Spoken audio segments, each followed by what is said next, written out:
When Aria Leighton stood before the gleaming doors of Wolfe Dominion's private penthouse, clutching a duffel bag and a contract she never wanted to sign, she felt less like a woman, and more like a product. 1 year. No intimacy. No emotions. Public affection only when required. She whispered the terms like a mantra, as if repeating them would steal her resolve. Her father's very huge debt was gone the moment she signed that paper. But in its place, she had been handed over to him. Sebastian Wolfe. The man who didn't blink when offering to acquire her like a penthouse suite or art piece. CEO of Wolfe Dominion. Billionaire. Emotionless. And now, for the next 12 months, her pretend fiancé. But no one mentioned he'd look like sin in a 3-piece suit. The door slid open. There he was, flawless and composed, framed by the city's skyline like a sculpture carved from dusk and money. His steel-gray eyes flicked over her outfit. Faded jeans, worn coat, defiant stance. "You're late," he said, voice cold and precise. "I was debating whether to jump in front of a cab instead," she replied sweetly. One of his eyebrows rose. This should be fun, she thought. But all that happened before then, earlier that week, happened so fast.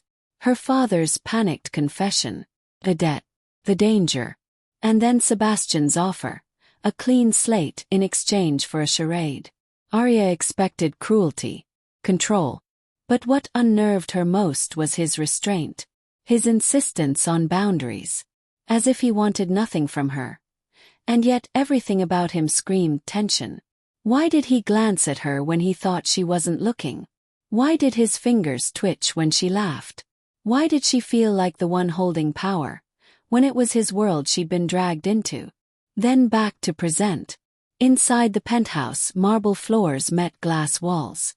It was beautiful, cold, like him. He handed her a keycard and a folder marked, "Engagement Schedule." Separate bedrooms, public functions. No improvisations. "And what if I improvise?" she asked, tossing her coat onto a leather chair. He looked at her long and slow. "I don't tolerate chaos." She took a step closer, stopping just short of his space. "Then I suppose I'm your worst investment." Something flickered in his eyes. Let it flicker, she thought. Let him see what he just signed up for. She didn't belong in his world. He didn't believe in hers. But for 1 year their lives would collide. And what neither of them knew was that beneath the contracts and cold stares, something electric was already unraveling. Because some deals aren't written in ink. They're written in stolen glances, secret music, and silent longing. What would you do if the man who owned your heart by contract started falling for you without permission? Drop a red heart if you're ready for a love story born from impossible terms. Aria moves into penthouse on day 1. Aria dragged her suitcase down the marble corridor, her boots echoing louder than her confidence. The penthouse was cavernous. White walls, glass, sleek furniture that screamed wealth and absence of warmth. She muttered, "Doesn't this man believe in throw pillows?" "I believe in symmetry," came a voice from behind. He jumped. Sebastian leaned against the doorway to the living room, dark suit jacket off, sleeves rolled to his forearms, collar casually undone. He looked less CEO and more disruptively handsome, a man too aware of his power. "You walk like a thief," she said, recovering. "And you comment like a guest." She wheeled her bag past him. "I'm neither." He didn't stop her. "Guest rooms at the end of the hall. You'll find a binder on the nightstand. Read it." "Another contract," she teased. "Let me guess, clause 4B. No humming before 7 a.m.? "No," he replied dryly. "Clause 4B outlines your dress code for events." He stopped. "I'm not your Barbie." He stepped closer, unbothered. "You're my fiancée, Aria. We sell the illusion. You agreed to that." She didn't blink. "I agreed to help my father.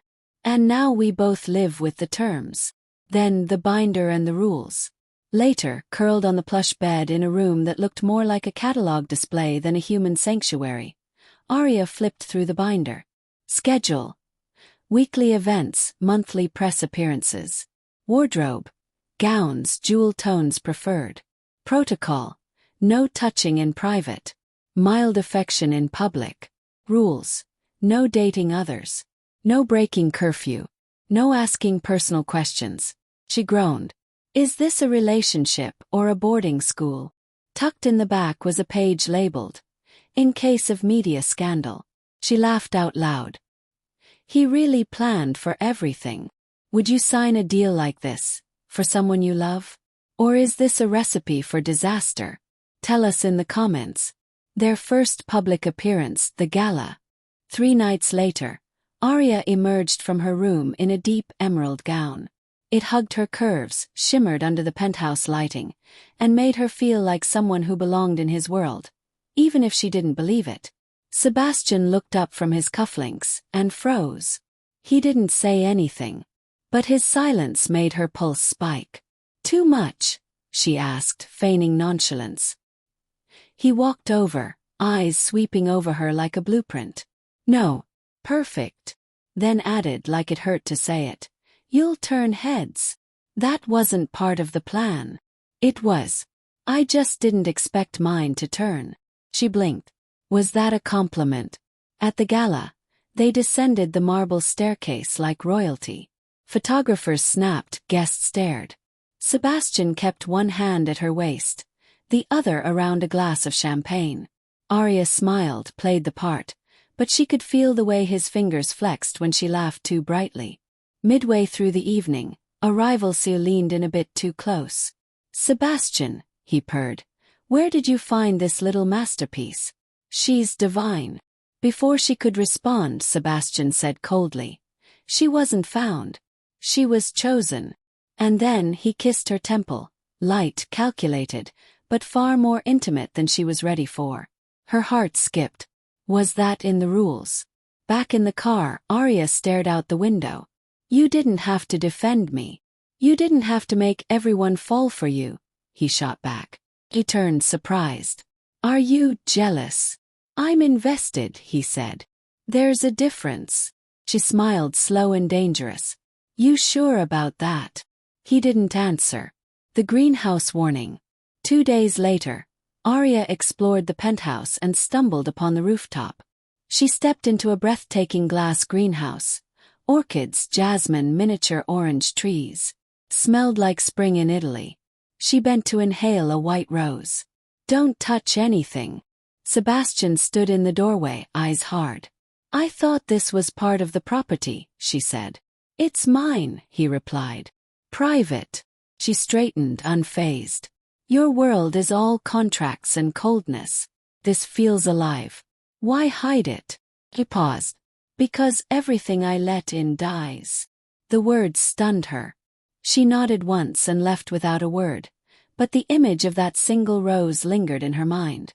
If this man had thorns, maybe it was because he once bloomed too brightly and got burned. A week passed. Aria played piano each night in the guest room, barely above a whisper. On the 7th night, she left her bedroom door cracked open while playing one of her original pieces. Soft, searching, haunting.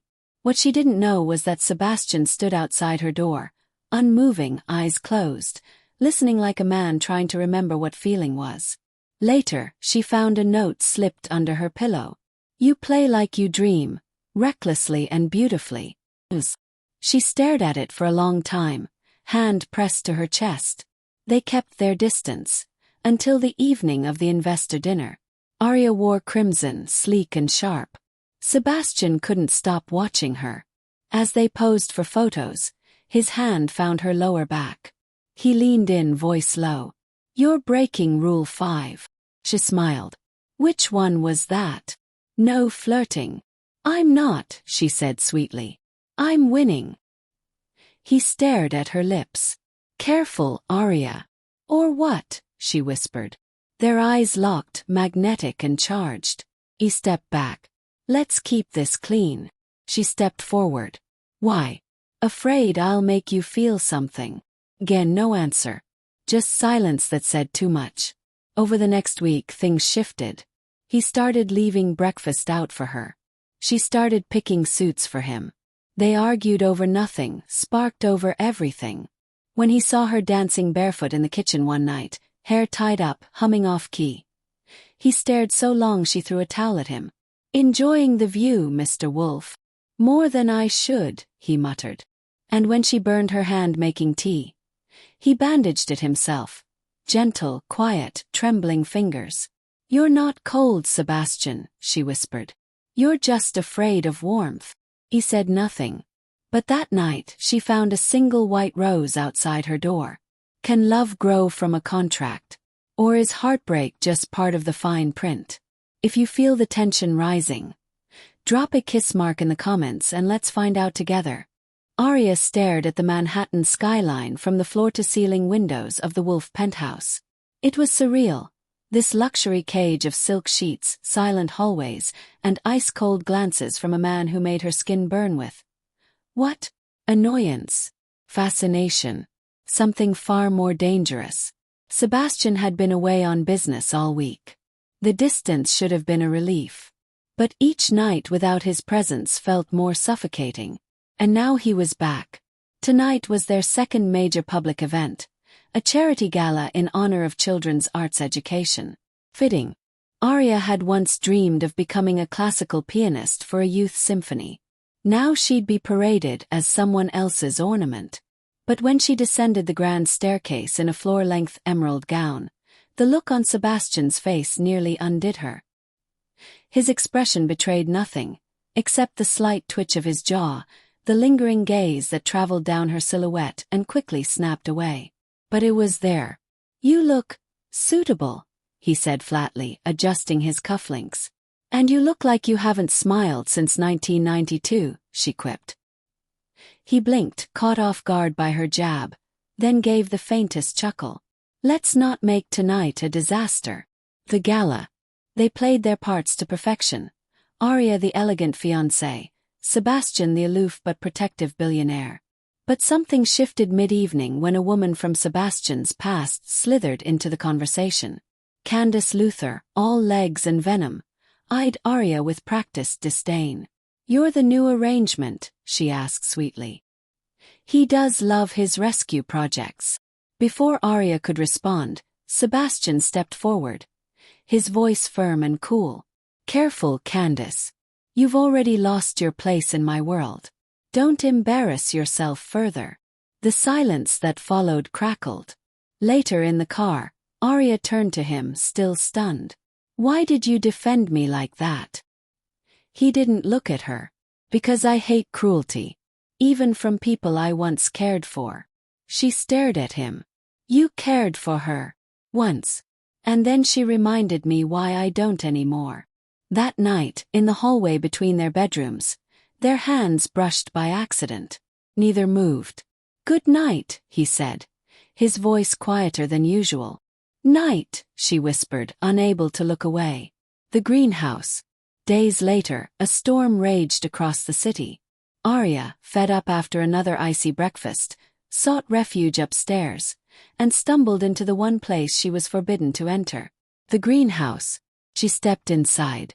Humidity kissed her skin. Plants bloomed in vibrant rebellion. Roses, orchids, a lemon tree. The scent was intoxicating. In the corner stood an old wrought iron bench and, unexpectedly, a dusty baby grand piano. "I told you not to come here," Sebastian said from behind her. Aria jumped. "Then maybe put a lock on it." He stepped inside. No blazer, no armor. Just a white dress shirt rolled up at the sleeves. "This is the only place I feel human," he said, voice stripped bare. "It's my mother's. Or, was." Aria looked around, softer now. "It's beautiful. Unexpected. Like you." He met her gaze. Something flickered. "Play something." Her fingers trembled as she sat at the piano. She played a melody she'd written years ago, never shared with anyone. Notes filled the room like whispers of her as soul. When she finished, silence reigned. "That," Sebastian murmured, "was heartbreak and hope. All at once." She blinked at him. "How do you know what that sounds like?" He gave a hollow smile. "Because I live it every day." Growing closer. Over the next few weeks, The edges of their arrangement began to blur. He started joining her in the kitchen while she brewed coffee. She discovered he liked his eggs soft-boiled and hated strawberries. He learned she slept with music playing low, and sometimes left fresh flowers on her piano. They debated over wine, laughed during board games, and sat too close on the sofa. But when his hand brushed hers one night and lingered, he pulled away like he'd touched fire. "I don't want to complicate this," he said tightly. Aria's heart sank. "It's already complicated. What would you do if your fake fiancé started to feel very real? Tell us in the comments. Your thoughts could help someone through their own love story." The betrayal. One afternoon, Aria overheard Sebastian on the phone. Tense, agitated. "No, I didn't authorize a transfer to Novak." "What contract? Who told you?" Her blood ran cold. Her father's old gambling partner. A man with a known vendetta against Sebastian. She waited for Sebastian to confront her. He didn't. Instead, the following day, she found her things neatly packed. A note sat atop her suitcase. "I thought I could trust you. I was wrong." Furious and heartbroken, she stormed into his office. "What is this?" He stood unreadable. "Your father sold the terms of your contract to Novak. Leverage, apparently." "I didn't know," she cried. "And yet you benefited from every moment under this roof. Don't insult me with innocence, Aria." Her voice cracked. "I thought you saw me." "I saw exactly what I wanted," he replied coldly. "And that was my mistake." Separation. Aria left the penthouse. Returned to the tiny apartment she shared with two other struggling artists. It smelled like burnt toast and desperation. She stared at the empty piano keys for days. Sebastian buried himself in work, but the penthouse felt hollow. He went to the greenhouse only once, and didn't stay. But he couldn't sleep.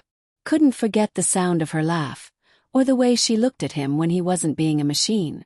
He ordered an investigation. Within days, the truth was clear. She had no idea what her father had done. He had destroyed the only real thing in his life, out of fear. The rain confession. It was pouring when he found her.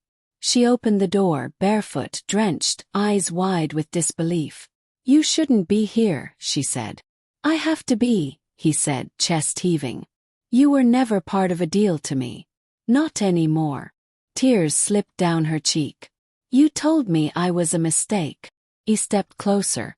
"No, you were my undoing. And I've never wanted anything more."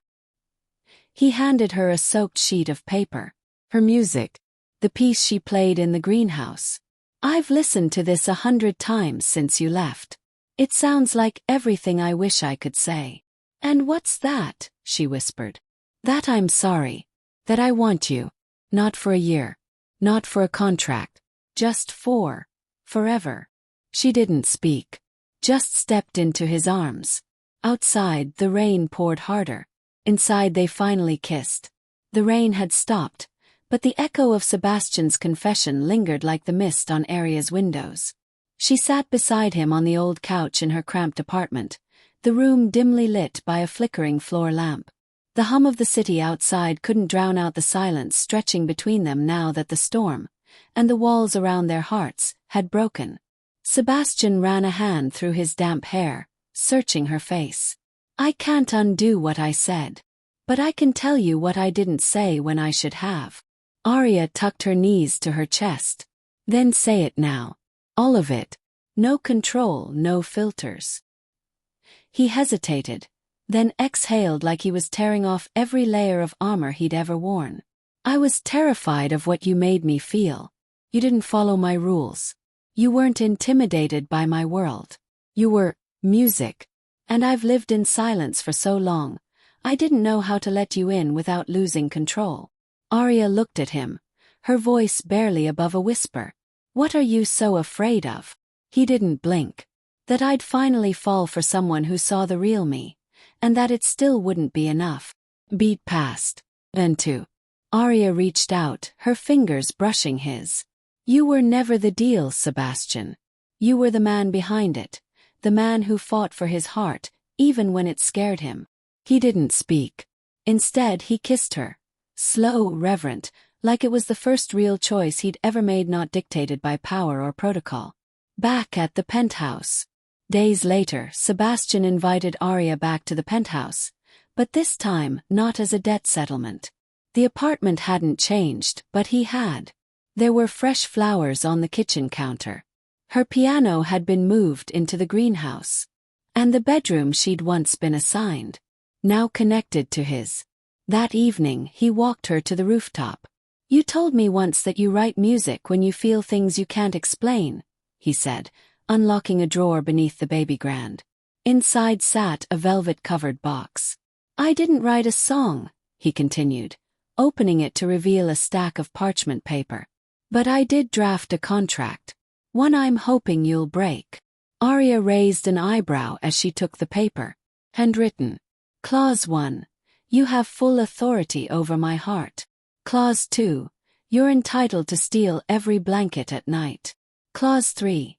In exchange, I offer one very inconvenient, very real thing, my love. At the bottom. Term, for as long as music plays between us. Her eyes welled up as she looked at him. "This is terrible legal work." "I had no counsel," he replied. "Just a wildly inconvenient muse." She laughed through her tears, and pulled him into a kiss that said yes without ever needing the word. The real world intrudes again. But life wasn't a rooftop fairy tale. Reality came calling. Sebastian's business partner and board were less than thrilled by the rumors of their reunion, especially after word got out that he'd cancelled the original contract and wiped the debt clean. "Your relationship is distracting," one of them hissed during a board meeting. "No," Sebastian replied coolly, straightening his suit. "It's inspiring.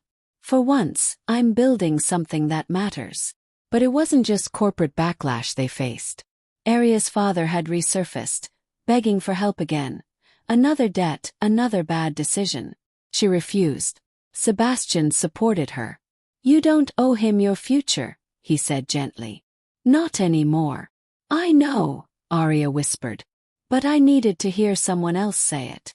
That night, they lay on the couch, wrapped in each other beneath a cashmere throw, Aria's head on his chest. "I used to think love was sacrifice," she murmured. "Now I know it's a choice. And I choose you." Aria's big moment. Months later, Aria stood backstage at Carnegie Hall. Her dream. Her hands shook slightly, but not from fear. From wonder. From the knowledge that she had fought to be here. Not as someone's daughter, not as someone's debt, but as herself.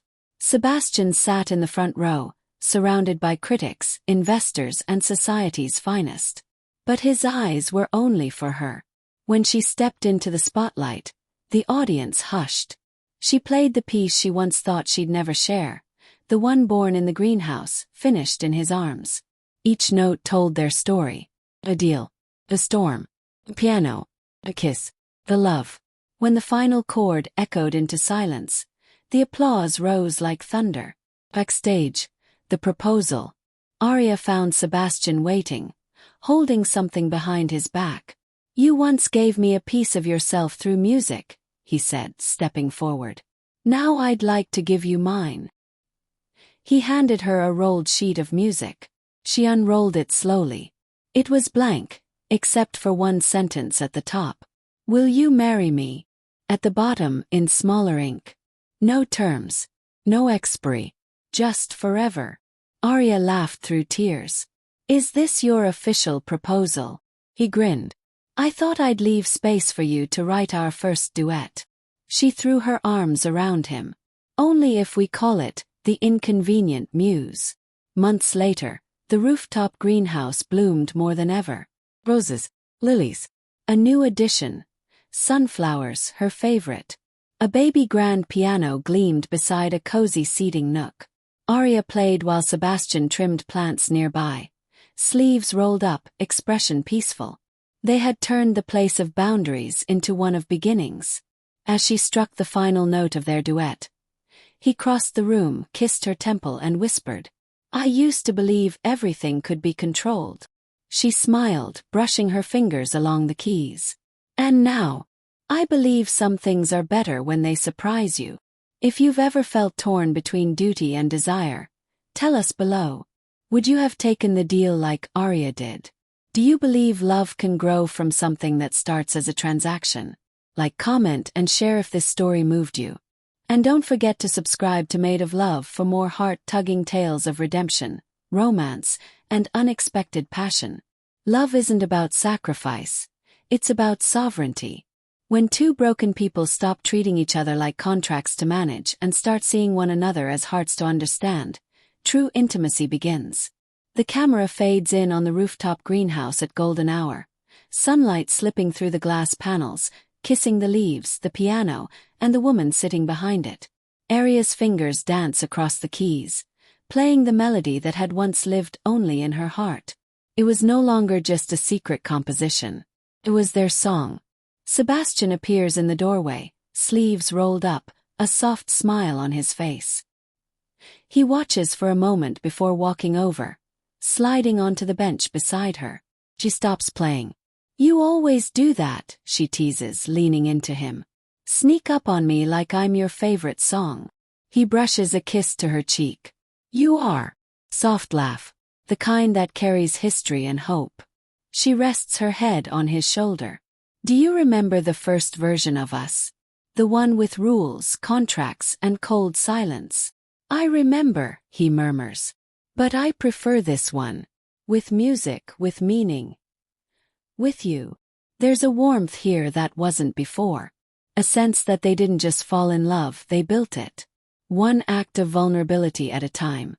And then, Sebastian whispers, "We started with a deal, but what we found was a desire that refused to be negotiated."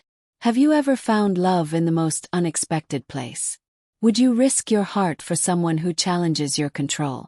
What's the one thing you'd rewrite in your own love story? Share your thoughts in the comments below. Your voice could inspire someone else's story. Like if Aria and Sebastian touched your heart. Share this with someone who believes love can start in the unlikeliest way. And don't forget to subscribe to Made of Love for more powerful slow-burn romance stories that heal, inspire, and linger in your heart long after the screen fades to black. Love doesn't thrive in perfect conditions. It grows through imperfect choices, tender risks, and the courage to rewrite the ending. When hearts choose to see beyond the deal and into the desire, that's when the real story begins.